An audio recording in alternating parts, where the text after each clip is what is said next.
Hello everyone, welcome to Online Study Point. तो आज के इस वीडियो में हम लोग डिस्कशन करेंगे रीजनिंग के बारे में और इसकी है प्रैक्टिस सेट नंबर 7। ओके, और ये सीरीज कम्प्लीटली बेस्ड होने वाली है आरआरबी, एनटीपीसी और ग्रुप डी एग्जामिनेशन पे। तो वीडियो को लास्ट तक देखिएगा। अगर वीडियो पसंद आएगा तो इसको लाइक करिए और ज़्यादा से ज़्यादा शेयर करके अपना सपोर्ट शो करिए।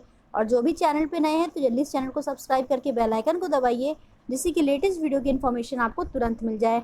वीडियो की पीडीएफ के लिए आप ऑनलाइन स्टडी पॉइंट का एंड्रॉयड ऐप भी इंस्टॉल कर सकते हो। यहाँ पे वीडियो की पीडीएफ के साथ साथ इसकी क्विज और काफ़ी कुछ आपको अवेलेबल कराया जाता है, ठीक है। और मैथ्स की जो है रिटन नोट्स है, ये सारे ही गवर्नमेंट एग्जामिनेशन के लिए इंपॉर्टेंट है। इसकी लिंक आपको नीचे डिस्क्रिप्शन बॉक्स में प्रोवाइड की जा रही है। तो जिसने अभी तक नहीं परचेज़ किया है जल्दी से इसको परचेज करिए, क्योंकि यहाँ पे आपको A to Z complete mathematics दी गई है। नंबर ऑफ क्वेश्चन ज़्यादा से ज़्यादा रखे गए हैं, जिससे आपकी प्रिपरेशन अच्छी हो सके। और साथ ही साथ इसमें बेसिक लेवल, ट्रिकी लेवल सब कुछ इंक्लूड किया गया है, जिससे कि ये सीरीज़ जो है, ये जो नोट्स है वो आपके सारे गवर्नमेंट एग्जामिनेशन के लिए हेल्पफुल हो सके। ओके, तो आइए स्टार्ट करते हैं। देखिए क्वेश्चन नंबर फर्स्ट आपकी स्क्रीन पे है। निम्नलिखित आकृति का अध्ययन करें और उस पर आधारित 3 सवालों के जवाब दें। यहाँ पे आपको कुछ डायग्राम बनाया गया है, इसको देख लीजिए। उसके बाद फिर क्वेश्चन नंबर फर्स्ट आएगा, उसका आपको आंसर करना होगा, ठीक है। क्या क्या है इसमें? सर्कल जो है वो रिप्रेजेंट कर रहा है चॉकलेट पसंद करने वालों को, और ट्राइंगल जो है वो रिप्रेजेंट कर रहा है स्ट्रॉबेरी पसंद करने वाले को, जबकि रेक्टेंगल जो है वो रिप्रेजेंट कर रहा है वनीला पसंद करने वाले को, ठीक है। तो यहाँ पे 3 आइसक्रीम के कॉम्बिनेशन दिए हैं और सभी को पसंद करने वाले को अलग अलग से रिप्रेजेंट किया गया है। अब आइए हम लोग चलते हैं क्वेश्चन नंबर फर्स्ट पे। क्वेश्चन नंबर फर्स्ट में आपसे बोला है कि कितने बच्चे चॉकलेट और वनीला दोनों पसंद करते हैं परंतु स्ट्रॉबेरी पसंद नहीं करते हैं। तो चॉकलेट और वनीला दोनों पसंद करते हैं परंतु स्ट्रॉबेरी नहीं पसंद करते हैं। आइए देख लेते हैं कौन से हैं ऐसे बच्चे। ओके, तो देखिए डायग्राम को हमने थोड़ा सा जूम कर दिया जिससे कि आप अच्छे से देख पाओ। तो क्वेश्चन क्या था? कितने बच्चे चॉकलेट और वनीला दोनों पसंद करते हैं परंतु स्ट्रॉबेरी नहीं पसंद करते हैं। तो हमें देख लेना है कि ऐसा कौन कौन सा नंबर है जो कि चॉकलेट और वनीला दोनों में है पर स्ट्रॉबेरी में नहीं है। तो आप देखोगे तो आपको मिलेगा 7 और 15। ये चॉकलेट और वनीला दोनों में है पर स्ट्रॉबेरी में कौन सा नंबर नहीं है? तो स्ट्रॉबेरी में 15 नहीं है। इसलिए 15 बच्चे ऐसे हैं जो कि चॉकलेट और वनीला दोनों को पसंद करते हैं परंतु स्ट्रॉबेरी नहीं पसंद करते हैं। आइए देख लेते हैं कि आपका आंसर करेक्ट हो जाएगा ऑप्शन नंबर डी, यानी कि 15 बच्चे ऐसे हैं जो चॉकलेट और वनीला दोनों पसंद करते हैं परंतु स्ट्रॉबेरी पसंद नहीं करते हैं। आइए देख लेते हैं क्वेश्चन नंबर सेकंड क्या है, जो कि इसी से रिलेटेड है।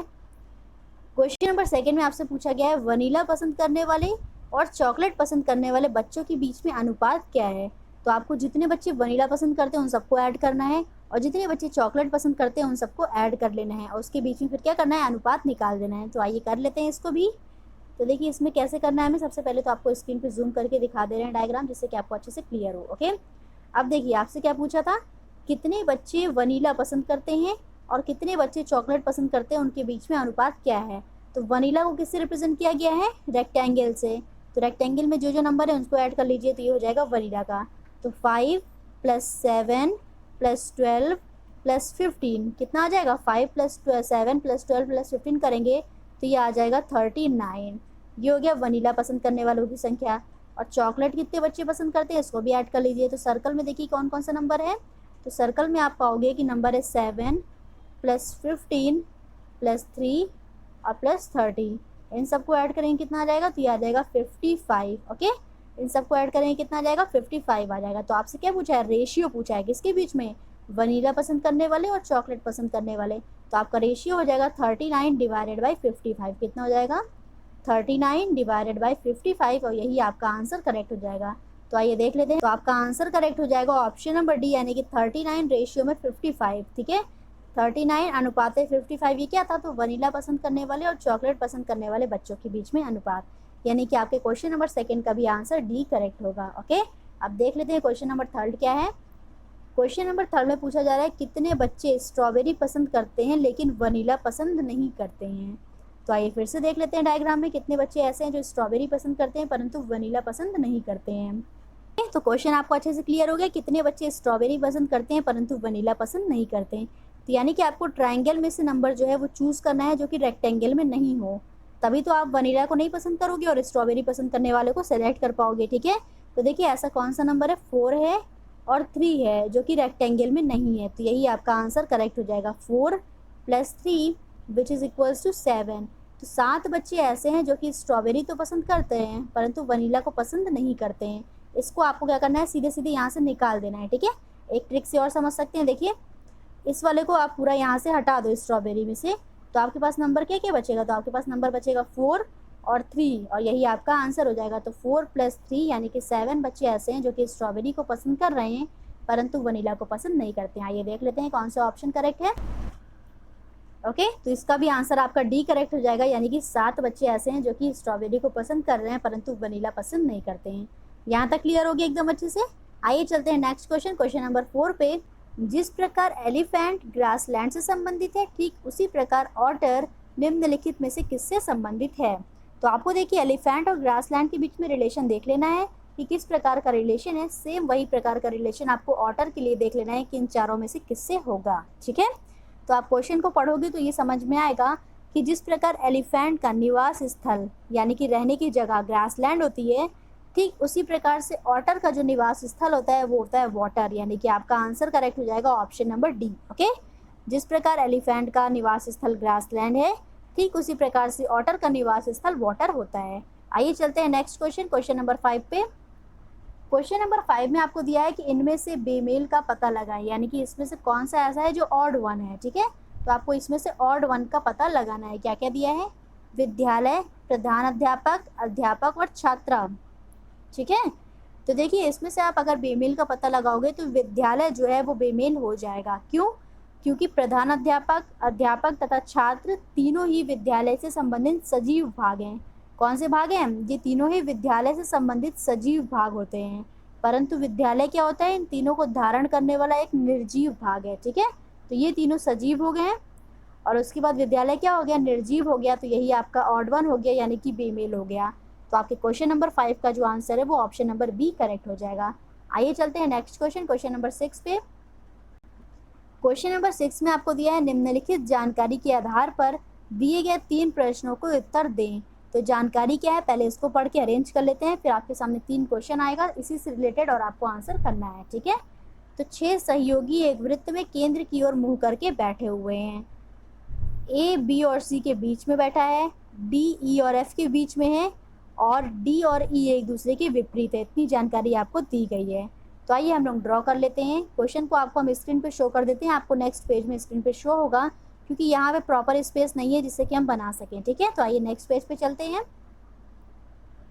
क्वेश्चन आपको स्क्रीन पे शो हो रहा है, देखिए क्या है क्वेश्चन में कि 6 सहयोगी एक वृत्त में केंद्र की ओर मुँह करके बैठे हुए हैं।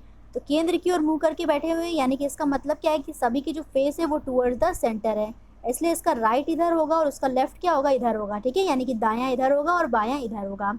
यहाँ तक चीज़ें क्लियर हो गई, दायां और बायां। अब देखिए हम लोग क्वेश्चन को पढ़ते हैं। ए, बी और सी के बीच में बैठा हुआ है, तो मान लिया हमने यहाँ पे ए बैठा है, ए कहाँ पे बैठेगा, बी और सी के बीच में, तो यहाँ पे आपको बी लगा देना है और यहाँ पे सी लगा देना है। इसको हमने अरेंज कर लिया। उसके बाद बोला है कि डी, ई और एफ के बीच में बैठा है। ठीक है, तो अभी हमें इसके बारे में कोई इन्फॉर्मेशन नहीं है इसलिए इसको अभी हम नहीं फिल कर सकते हैं। आइए चलते हैं नेक्स्ट वाले पे। बी और ई एक दूसरे के विपरीत हैं, तो यहाँ पे बी है तो यहाँ पे आपको क्या कर देना है, ई को बैठा देना है जिससे कि बी और ई एक दूसरे के विपरीत हो जाएंगे।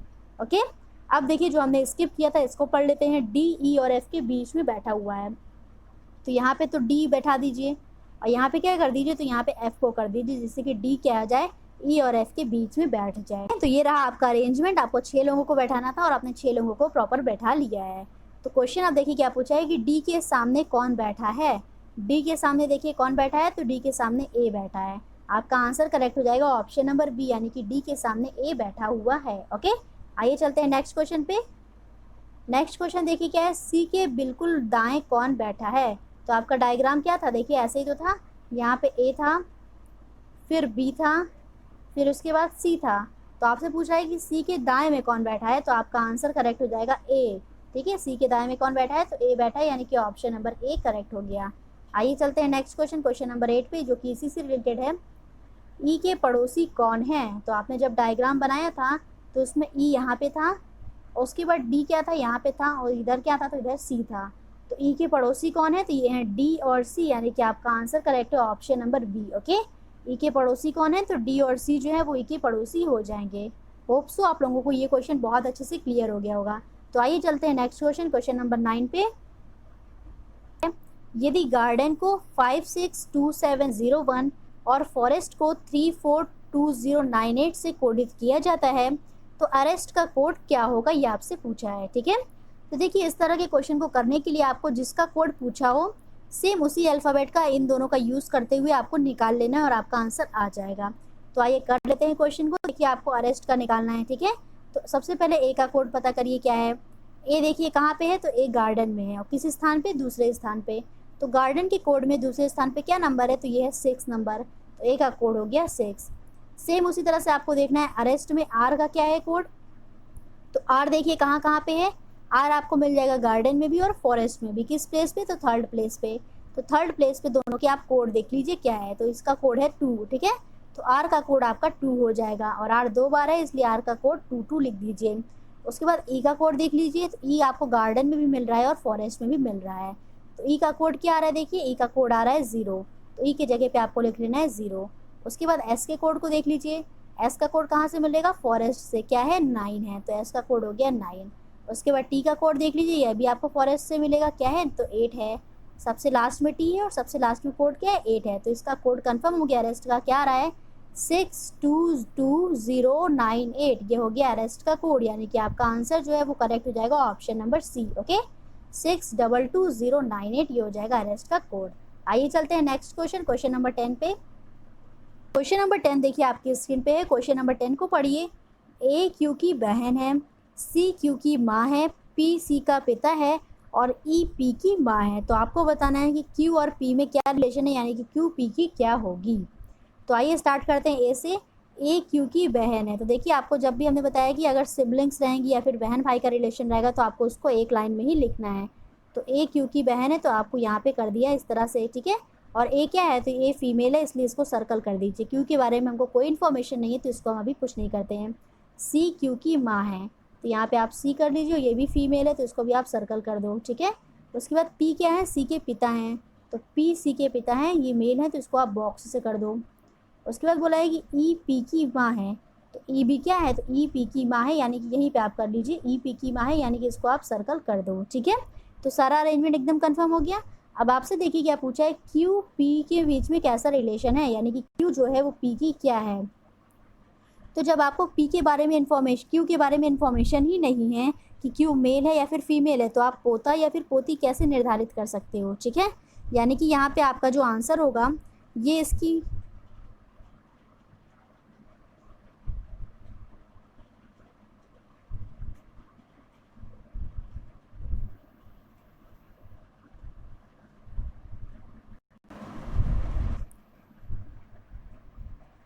ओके। तो यहाँ तक कंफर्म हो गया। अब देखिए क्वेश्चन क्या है।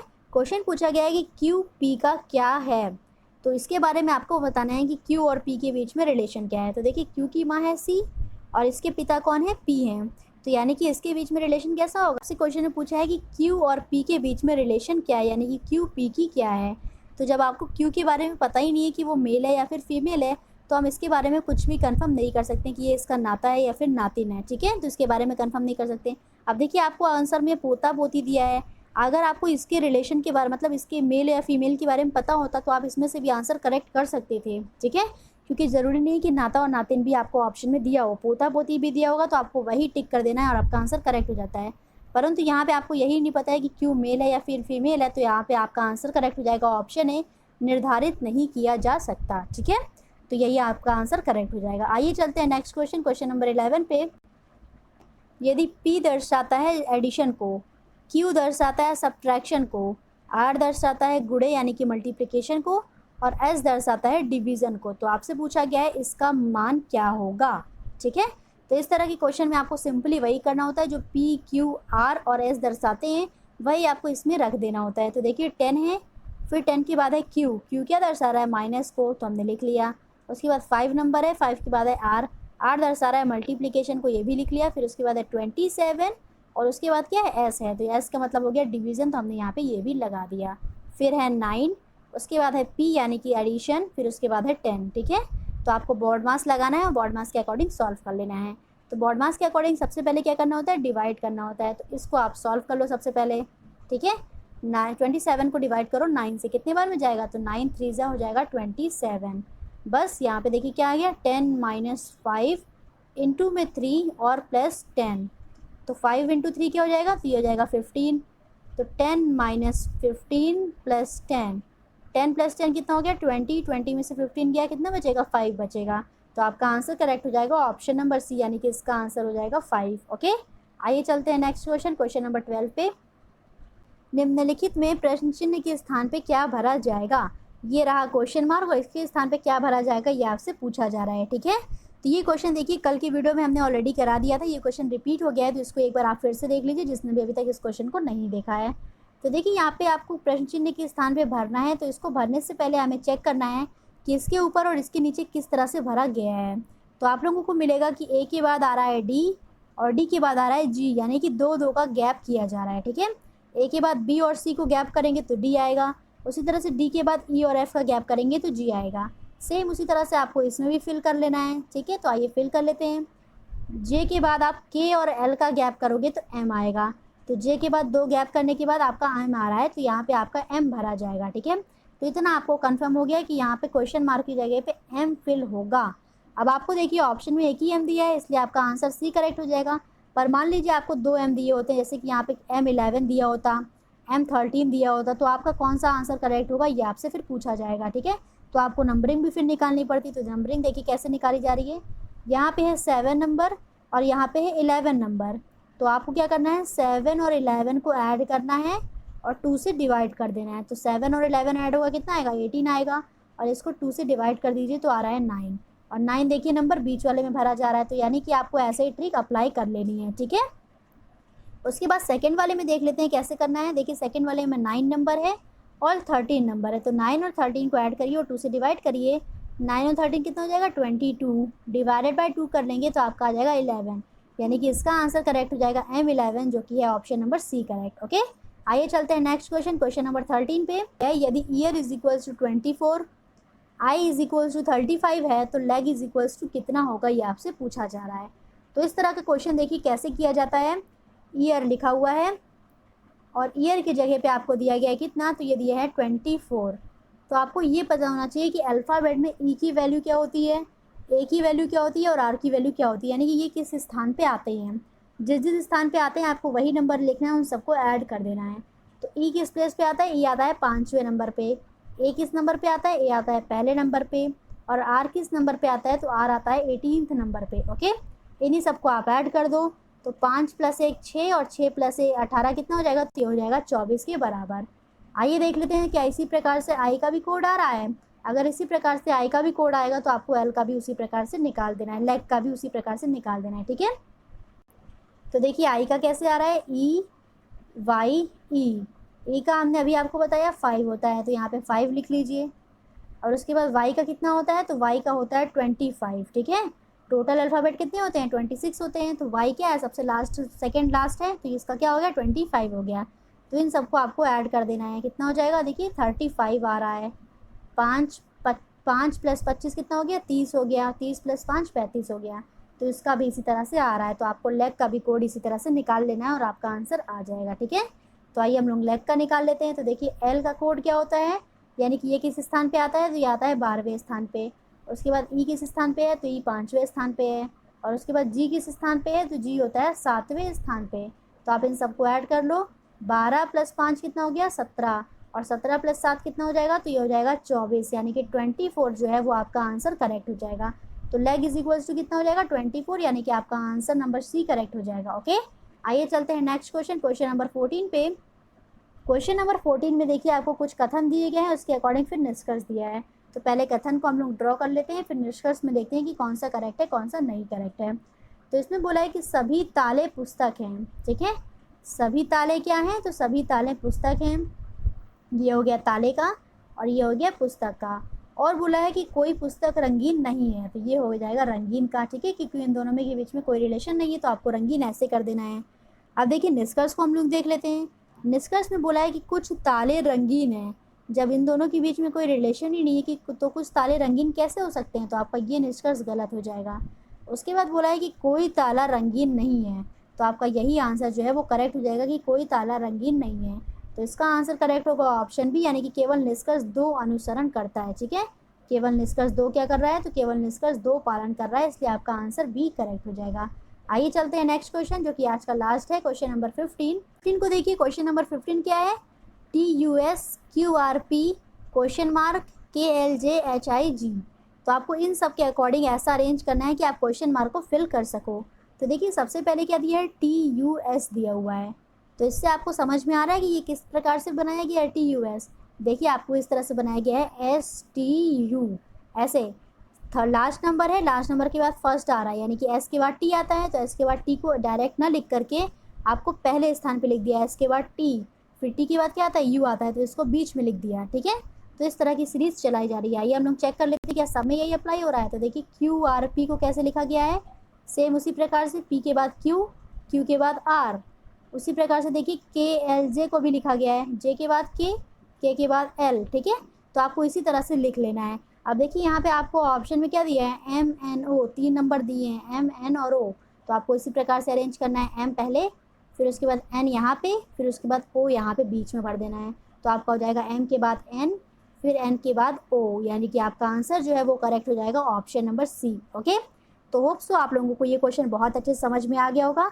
अगर आपको वीडियो पसंद आ रहा है तो वीडियो को लाइक करिए, ज़्यादा से ज़्यादा शेयर करके अपना सपोर्ट शो करिए और कमेंट करके अपना रिस्पॉन्स भी बताया करिए कि आपको वीडियो कैसा लगा। Okay, thank you so much.